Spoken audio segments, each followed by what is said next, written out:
does this will have, his past sins, meaning minor sins, forgiven. And you find it to be something simple. Make wudu in a good way, and pray 2 rak'at, focus as much as you can, and make it taslim. Small sins, your past sins forgiven. All your minor sins forgiven. Always when you find great hadith, you find something relatively easy. It's not like whoever will fast for 100 days without breaking fast, go to Hajj 17 times. Always simple things. Yeah? So, Aisha narrates in a hadith that the Nabi Sallallahu Alaihi Wasallam said that verily a believer in al-abd لَيَبْلُغُ بِحُسْنِ الْخُلُقِ دَرَجَةِ الصَّائِمِ الْقَائِمِ, that the slave, or the servant of Allah, will reach with good manners. Just by having good manners, he will reach the level of a Sa'im al-Qa'im, someone constantly fasting and constantly praying at night. With good manners, you can reach that level. Can you imagine that? So imagine someone who fasts all the time and is praying at night all the time. He has horrible manners. Horrible manners. You will see what will happen to this person. We're going to look at a hadith in a little bit, inshallah. So then one time Abu Hurairah radiallahu anhu, he asked the Prophet sallallahu alaihi wasallam, what are the things that will take, more than anything, will take people to paradise? What are the things that will take people to paradise? More than anything, the top two. And Nabi sallallahu alaihi wasallam said, Taqwa Allah wa husnul khuluq. Taqwa Allah wa husnul khuluq. Being mindful of Allah. Taqwa Allah, having taqwa, being fearful of Allah, being aware that Allah is watching you all the time. That's one. The other one, good manners. The top two, so would it be taqwa Allah and hajj, taqwa Allah and fasting, taqwa Allah and praying late at night, taqwa Allah and something like that, taqwa Allah wa husnul khuluq, and good manners. So the top two things that take you to paradise, one of them is good manners. Then Abu Hurairah asked the Nabi Sallallahu Alaihi Wasallam about the two things that will most take you to the hellfire wal-'iyadhu billah. And the Nabi Sallallahu Alaihi Wasallam said, al-famu wal-farj, the mouth and the sexual organs. These are the things that will most take people to the hellfire. The top two reasons. The mouth, what comes out of the mouth? Bad manners. Insults, lies, backbiting, ghiba, which is backbiting, ghiba. Did I mention backbiting? People now are experts at backbiting. And they halalify the backbiting. So they'll do things like, Sister so-and-so, she did this and she did, and I can say this to her face. oh, since you can say this to her face, it's okay to say it behind her back. If you can't say it, then this is backbiting. I can say this to her face. Other brothers have other techniques to try to be slick. They're like, they talk. By the way, is this backbiting? What do you think? What are you trying to be sweet guy or what? Cute here? Okay, so you see that good manners, one of the top two things that take you to Jannah. Bad manners, one of the top two things that take people to the hellfire wal-'iyadhu billah. Okay, and Nabi Sallallahu Alaihi Wasallam is talking about akmal al-mu'minina iman, the most complete of believers in iman. What do you think these are the ones that do what? Complete of believers in iman. What do you think about the activities they do? I think you know the hint now. Ahsanuhum khuluqa. Ahsanuhum khuluqa. The best of them in manners. The best of them in manners. These are the believers of the most complete iman are the best of them in manners. And Nabi Sallallahu Alaihi Wasallam said, khayrukum li ahli wa ana khayrukum li ahli. The best of you is the best of you to his family, and to like his wife or wives, right? and he said, and I'm the best amongst you for his family. But the scholars say, why did he mention the family specifically? Why the family? And why with your wife? Why did he say the best amongst you is the best in the community, the best in the masjid with people, the kindest with people? He said the kindest to his wife. Why? The scholars say because if you're kind to your wife, most likely you're kind to everyone else. You know what I mean? Sisters who are married know what I mean. Because there are these brothers, they're rabbits in the masjid. They're like rabbits. They just come to you. They're about to faint. You give them salam, they're going to fall over. Khalas, these brothers, fantastic, yeah? Then they go home and they break things and use the F word and use bad words and break and yell and curse at the wife. Yeah? So in the masjid, and at home, they're monsters. So that means you can act like that, but your home is when the true you comes out, right? But if at home you're very gentle, you're very quiet, you're very kind, most likely you'll be the same way in the masjid, yeah, with strangers, yeah. Or maybe your wife beats you and she's the one in charge of it. Could be either way. That's how you get reward for that. Yeah, I'm telling you, man. Look at the hadith of good manners; they're incredible. And Nabi Sallallahu Alaihi Wasallam said, "The most beloved of you to me, أحبكم إلي, وأقربكم مني مجلسا يوم القيامة." And those of you who will be the most beloved to me, and will be sitting closest to me on the day of judgment. You want to be there, right? On the day of judgment, you want to be near the Prophet ﷺ, right? You don't want to be standing in for you. You want to be near and Nabi Sallallahu Alaihi Wasallam. Now, what do you think? You finished the hadith for me. What do you think is their description? Take a guess. What do they do, these people? Now? They have the ones of you who have the best manners.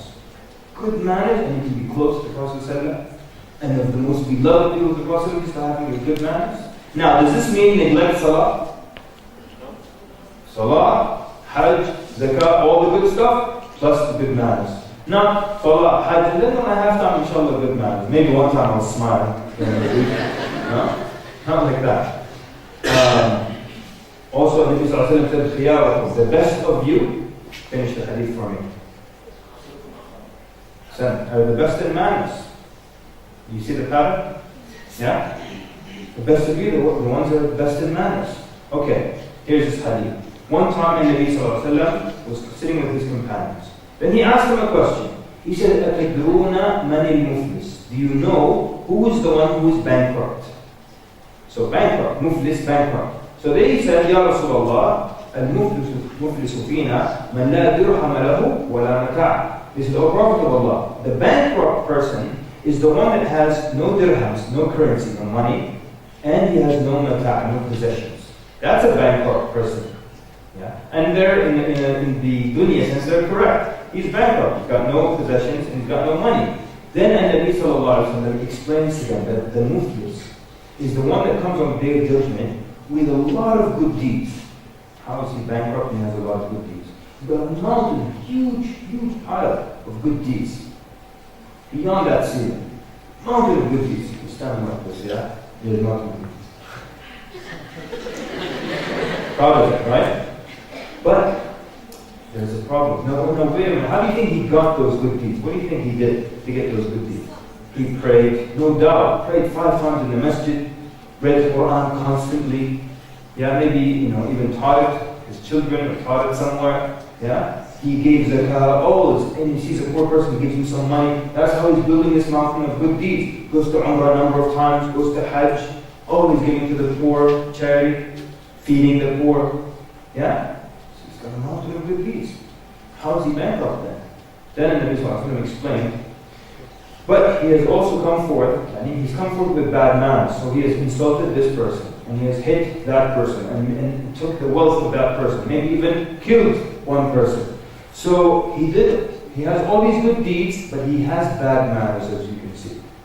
Good deeds and bad manners. So let's see what happens now when you have a mountain of good deeds, and you come forth with bad manners, to show you the importance of good manners in Islam.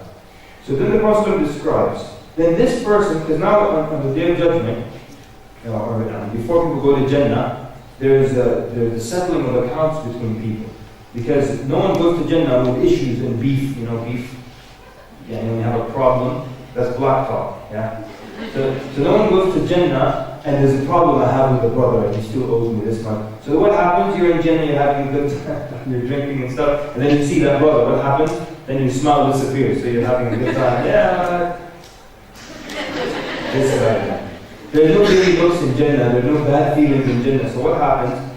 Everything is cleared between people before you go to Jannah. So this man, he's got a mountain of good deeds, but then there's a line of people that he did bad things to them. Bad akhlaq. So the Prophet describes, they will take from his good deeds. There's nothing else to do. There's no slapping or anything. Someone slaps you, you don't slap them on the day of judgment. You take from their good deeds, right? So then this mountain is getting smaller and smaller and smaller and smaller. And he's got a little bit of these like this, but still a long line of people he offended. So then they finish his good deeds. But there's still a lot of people. Then Nabi Sallallahu Alaihi Wasallam describes, he will start to take from their bad deeds.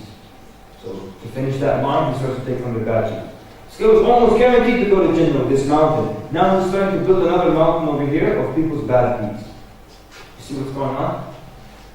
One of the great scholars, Ibn Arab, used to say that good deeds, he used to say that good deeds do not compensate for bad manners. They don't make up for your bad manners. While your good manners could make up for your bad deeds. One more time. He said that good deeds don't make up for your bad manners. But your good manners, they can make up for your bad deeds. Why? Because the Nabi Sallallahu Alaihi Wasallam described in a hadith that the heaviest thing on your scale on the Day of Judgment, because on the Day of Judgment, Allah will bring a physical scale. And your good deeds and your bad deeds will become physical. And they'll be put on one side of the balance and the other side of the balance. Right? So of all your good deeds, what do you think is the heaviest of them? Dense like gold. Heavy of your good deeds. What's the heaviest good deed? Take a guess. It's like there's easy. Every guess has been the same. Manners. Yeah. Good manners. Wait a minute. Good manners? Heavier than Hajj? Yes. Heavier than Salah? Yes. Heavier than Zakah? Yes. Heavier than... Yes. Heaviest... You see? Are you starting to feel this thing or what? Yes? Alright. Now wait a minute. This hadith shows you the importance of akhlaq. We're not over yet. We're not done yet. Now then in the end, the Nabi Sallallahu Alaihi Wasallam describes then he will be taken and thrown into the hellfire with billah. Okay. Now you want to know how dramatic this hadith is? Let's think of where this happens.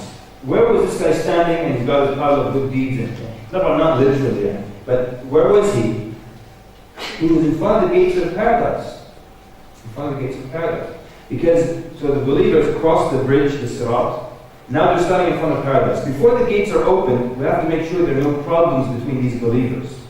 So anything, this guy hit the other, this guy slapped him, this guy, he made fun of his beard, she made fun of her hijab color. All these things are now settled before everyone goes to Jannah. So everyone goes in, they're alright, they like each other. No problems there. Yeah? So what happens? This man was in front of the gates of paradise. Now to understand how dramatic this is, you need to contemplate on what he went through to make it there. You see what he went through? First of all, death. Death itself, it's a difficult and painful thing. But for those who have good deeds, it's not as difficult. It's a lot easier. So he made it past death. He was alright. Tell me if I need to stop, yeah? He made it past death. Okay? Then he was questioned in the grave. And people, especially with bad deeds, they fail that part. And he had a lot of good deeds, he made it past that stage. So he's passing test after test after test. So he made it past death, the difficulty of death. He made it past the questioning of the grave. Alright? Then the day of resurrection is a difficult day itself. People stand, and everyone will be resurrected. Everyone who ever lived will be brought back to life. And Allah will create a new world for them to stand on. Because this world will be destroyed from the Day of Judgment. The shaking and the tremors. So Allah will create a new earth. The Prophet described it. It's flat, it's white, it has no trees, no mountains. And everyone ever created will stand there. Naked, waiting. Then Allah brings the sun 1 mile away from people's heads. It's now millions of miles away and it's so hot, it will be a mile away from people's heads. And people will wait like this for how long? For 50,000 years. 50,000 years people are waiting. And some people are so sick and tired of waiting that they just want the judgment to begin. Even if they go to the hellfire, just let it start. So they feel the length of 50,000 years. Some of us in this room are in our 20s and 19 and bored already with life, right? 50,000 years is just standing like this, no talking, everyone's afraid. No one says, hey, nothing. So what happens now? The people of good deeds, it doesn't feel like it's so long for them. You ask Allah to make us from that group, say Ameen.